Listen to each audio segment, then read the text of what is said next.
had the car out today for a nice long run to a car show, and at first it ran perfectly.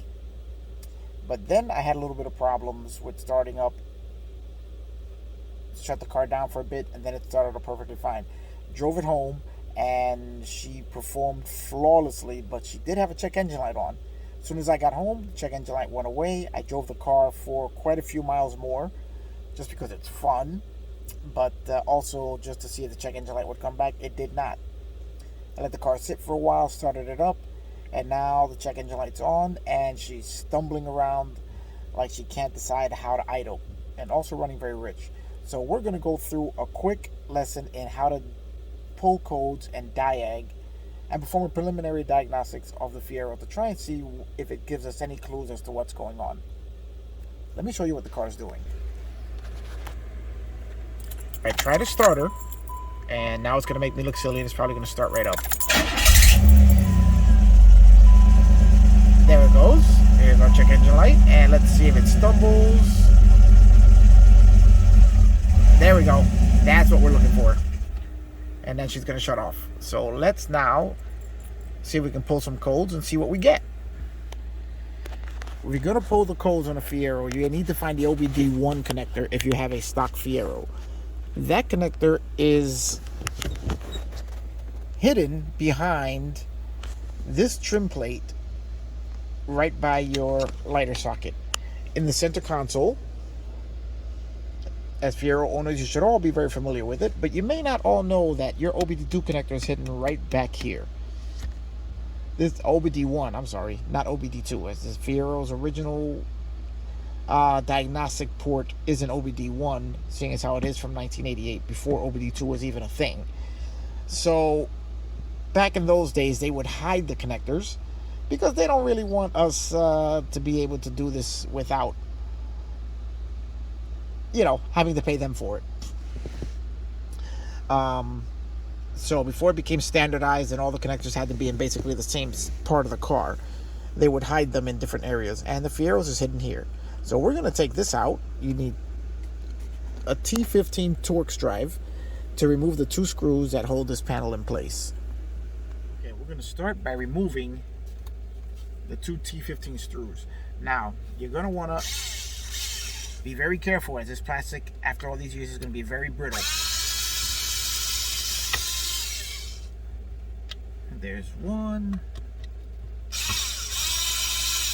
As this one here has already proven that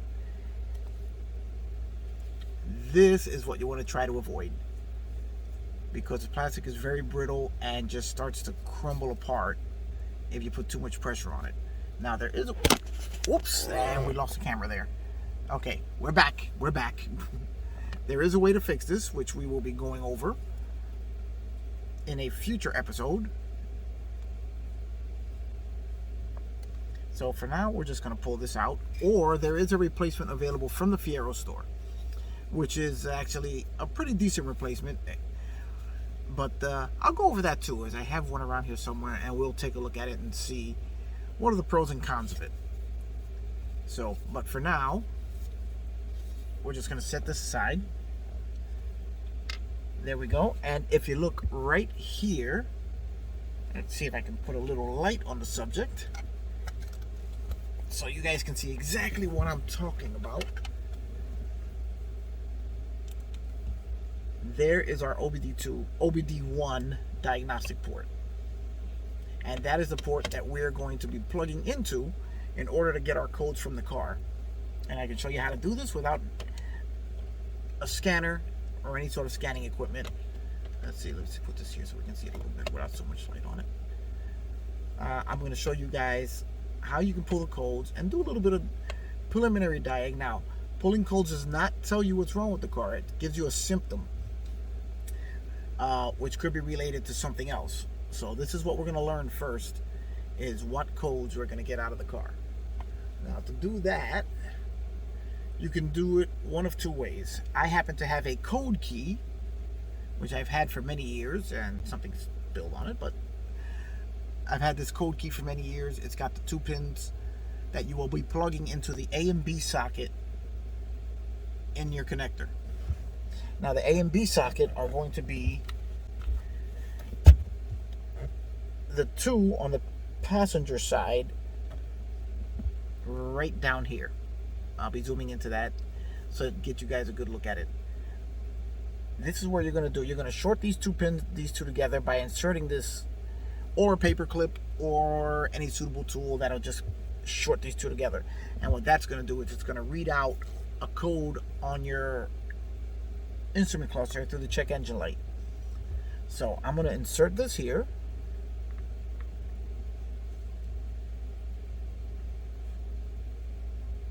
Okay, now I'm going to show you guys what the actual code readout looks like.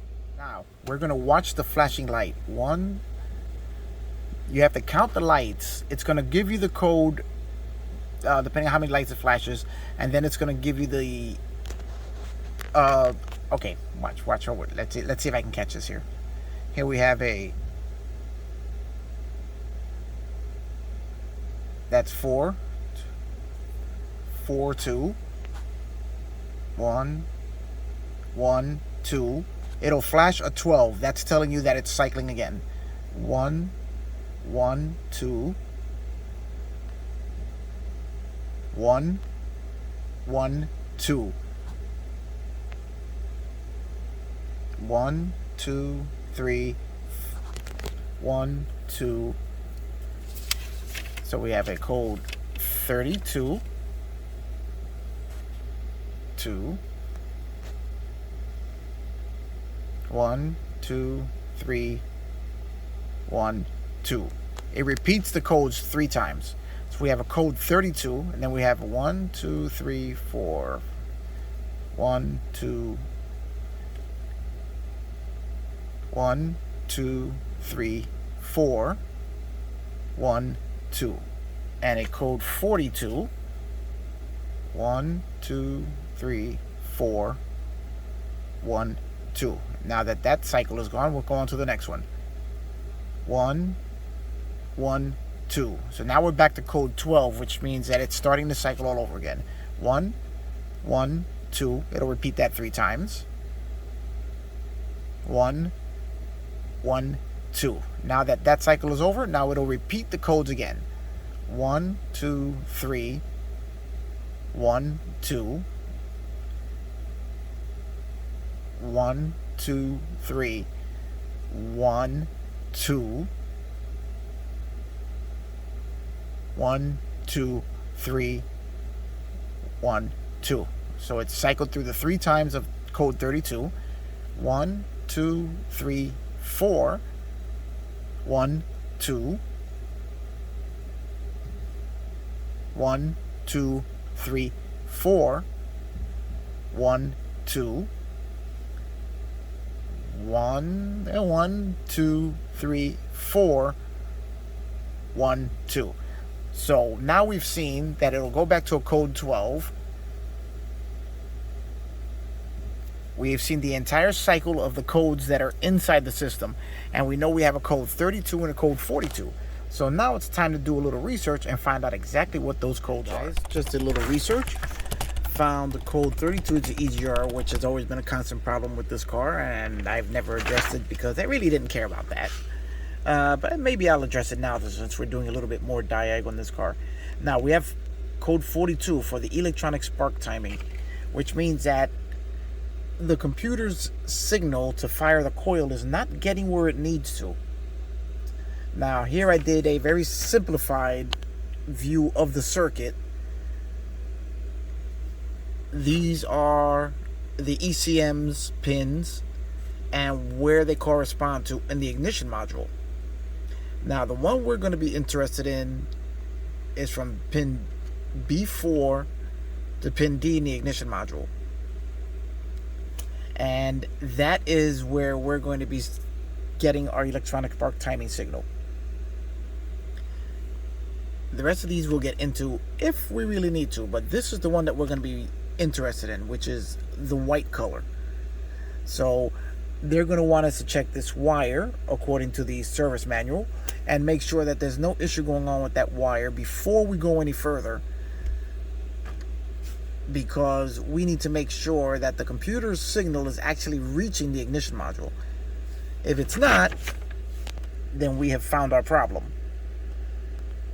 So the Fiero's ECM is located here behind the center console. And let's take a trip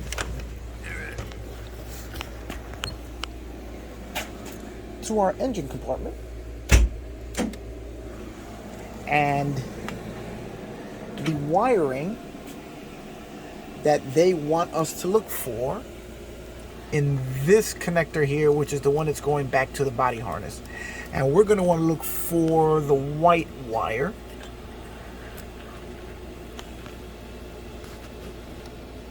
which is right. Let's take a look here. Hopefully I looked up the right diagram. Should only be 4 wires, and there's our white wire right there. And right, well, let me see if I can show that to you. Well, it was white at some point. Now not so much white. But that's the wire we want to deal with. This one right there on the end. Now, you may also notice that this connector is broken. It's brittle and out very hot. We may wait till the car cools down before we poke around in here anymore. And that may also be part of our problem, which is something you're going to have to look out for, is that with the age of the plastics on some of these connectors, they do break. So that may be something that we may be looking to replace. But right now we have to pull that connector out so we can take a look at what's going on.